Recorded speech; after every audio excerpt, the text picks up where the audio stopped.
Estava vendo umas imagens do pessoal comemorando a chuva aí, Frazão. Bom dia. É bem comum, Carol, Heisen, ouvintes. Bom Bom dia para dia. todos. Muito comum, Carol, nessa época do ano, sim, a gente comemorar, porque estava mais de 130 dias, né, sem nenhuma gotinha de chuva, mas a chuva que caiu aqui foi bastante esparsa, uma chuva É. leve, uma garoa que vocês estão acostumados aí em São Paulo, seca antes de cair no chão. A gente nem chega nem a ver direito a gota de chuva.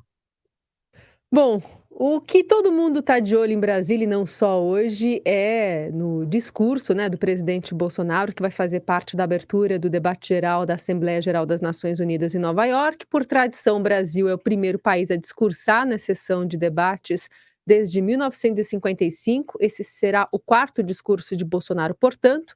Em 2020, o evento foi virtual em razão da pandemia e o presidente enviou um vídeo gravado. Nas ocasiões anteriores, os discursos foram marcados pela defesa da soberania brasileira na Amazônia e por desinformação sobre Covid. O que se espera depois dessa passagem meio também conturbada por Londres, Frazão?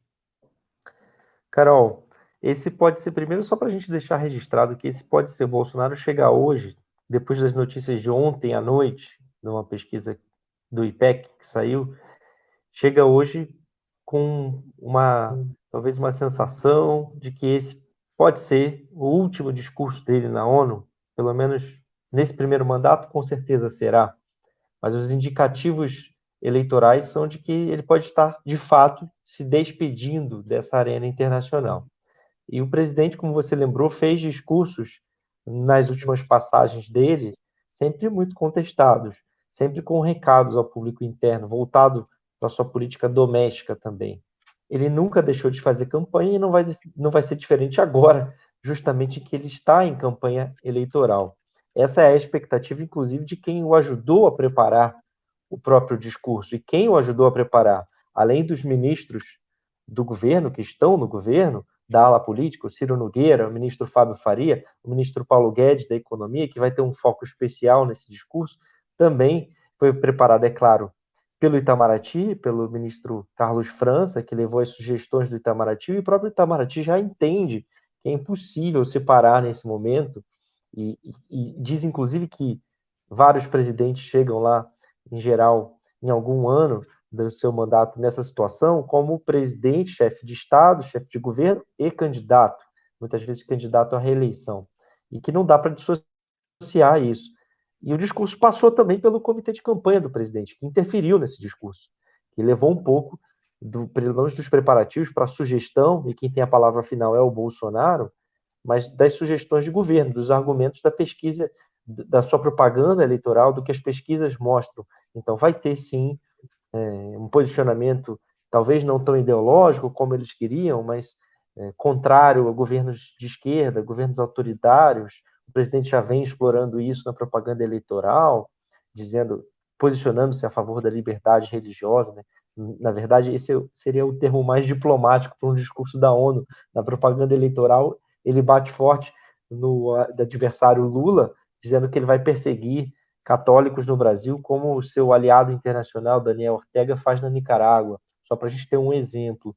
E vai contrapor exatamente com os dados da economia, com a alta do PIB mais recente, a deflação, um alívio na inflação, né, melhor dizendo, nos últimos 2 meses, que não é o que se registra nos últimos 12 meses, a geração de empregos, embora empregos com menor renda, com menor qualidade, mas é uma geração de empregos que vem reduzindo o desemprego em geral. Ele vai tentar usar isso para justamente contrapor as dificuldades do governo e atribuí-las, como faz na propaganda, à guerra da Ucrânia e à pandemia da Covid, que são dois dos assuntos principais dessa arena das Nações Unidas. Tudo isso trazido também pela coordenação da campanha dele, entre eles o Valdemar Costa Neto, que coordena a campanha na área política, na área financeira, de arrecadação, é presidente do PL, do partido do presidente Bolsonaro, e o Duda Lima, que é marqueteiro da campanha e homem de confiança do Valdemar Costa Neto. Então tem essa mistura toda, essa mistura é esperada para hoje, como não poderia deixar de ser.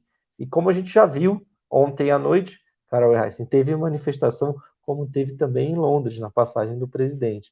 Talvez, se o presidente exagerar vai ocorrer também com o que ocorreu em Londres, que foi uma decisão da Justiça Eleitoral proibindo a campanha do presidente de fazer uso de um discurso que ele proferiu num ato político, ao contrário do que ele disse, da janela, né, da sacada da embaixada brasileira em Londres, para os seus apoiadores, falando, obviamente, fazendo campanha política num funeral da Rainha Elizabeth.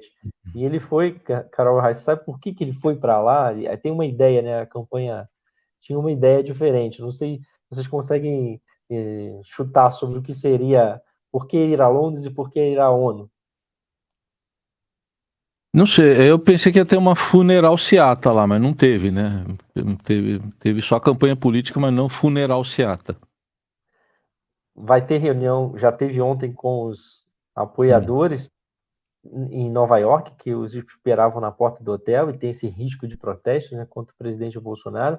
Teve em Londres, inclusive a gente viu a imprensa sendo, mais uma vez, alvo, né, desses apoiadores, e um deles, o presidente não teve tempo para encontros bilaterais, não recusou o convite do Reino Unido para a reunião, mas encontrou tempo para receber esse cidadão chamado Rodrigo Nascimento, que é um blogueiro que faz um blog sobre imigração, que é apoiador do presidente, e se reuniu com ele, deu uma entrevista, ele, Eduardo Bolsonaro, posou para foto com a Michelle por mais de quase meia hora para bater papo. Então tinha tempo de sobra para passar, inclusive, num posto de gasolina, fato que foi registrado pela imprensa internacional para fazer política comparando de forma até indevida, né, o peso do preço dos combustíveis lá e aqui no Brasil.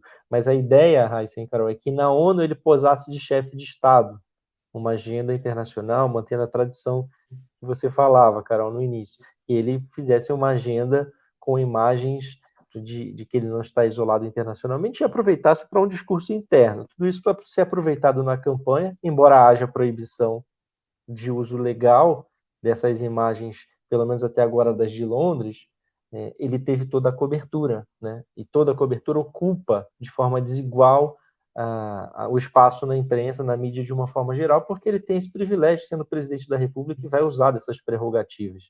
Ele tem dupla função hoje. Então tem mais espaço que os adversários, os concorrentes na imprensa.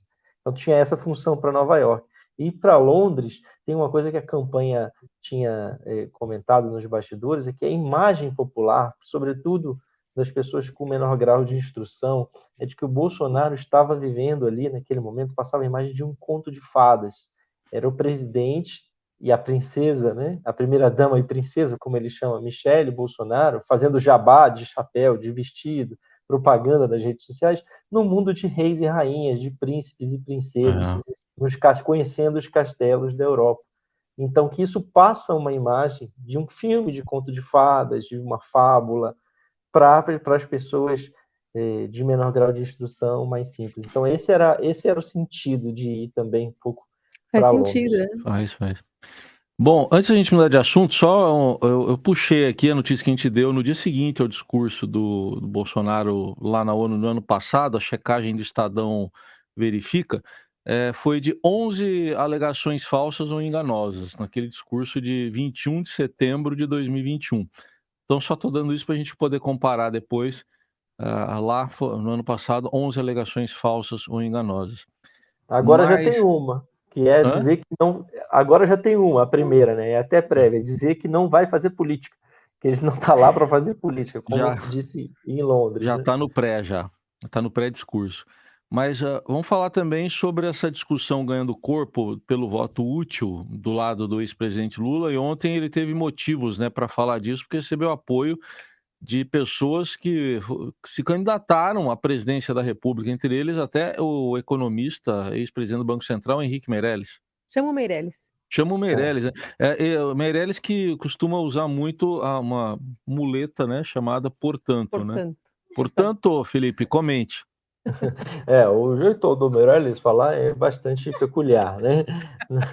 Meirelles não é exatamente um angariador de votos, não é um chama-votos para o Bolsonaro, né? A gente viu na última campanha, o resultado dele foi bastante pífio, mas ele deu a mensagem que ele que é muito importante para o Lula. E parece que aquela reunião toda ali foi armada justamente para a chegada do Meirelles. O Bolsonaro, o Lula já tinha armado uma reunião com a Marina, isoladamente, e a gente comentou aqui daquela foto, né, com a Marina e o Alckmin, 2 ex-presidenciáveis. Então, eles acabaram armando uma bancada com 8 ex-presidenciáveis. Inclusive, o de maior peso ali era o Meirelles, justamente pelo efeito que se esperava, né? Por Meirelles, Alckmin, Marina estarem mais num campo mais à direita do Lula nas últimas disputas eleitorais. Era isso que interessava. Acabaram não levando a ex-presidente Dilma Rousseff, mas teve outras ausências interessantes da gente pensar. E eram o Roberto Freire, por exemplo, do Cidadania, que já foi candidato a presidente.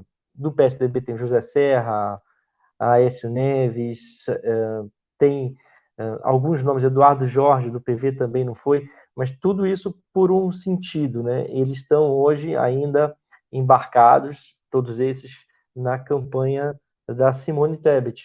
E é justamente um dos alvos do presidente Lula agora nessa reta final. O Meirelles deu o recado que interessava, falou, inclusive, como ministeriável. Não teve convite, não é ainda pelo que a gente sabe, uma participação no governo anunciada, mas muita gente criou essa expectativa, esse bastidor circulou no mercado financeiro e foi atribuído por agentes do mercado a esse discurso do Meirelles, dizendo que a injeção eleitoreira de recursos vai criar um problema, mas que ele sabe o que funciona, ele sabe como que tem jeito, que ele sabe consertar. Então ele deu alguns recados, quase que se colocando disponível para trabalhar num governo Lula. A do Ciro, ele está com um pouquinho de raiva, assim, né, para a gente dizer, está com uma faca nos dentes contra o PT, contra o Lula, o Ciro, por causa desse voto útil, que ele começa a perder apoiadores importantes,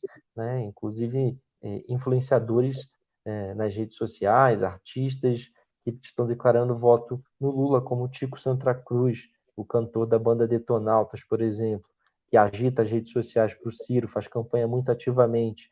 Agora, 53%, estou pegando a colinha aqui, dos eleitores do Ciro ainda dizem que podem mudar de candidato.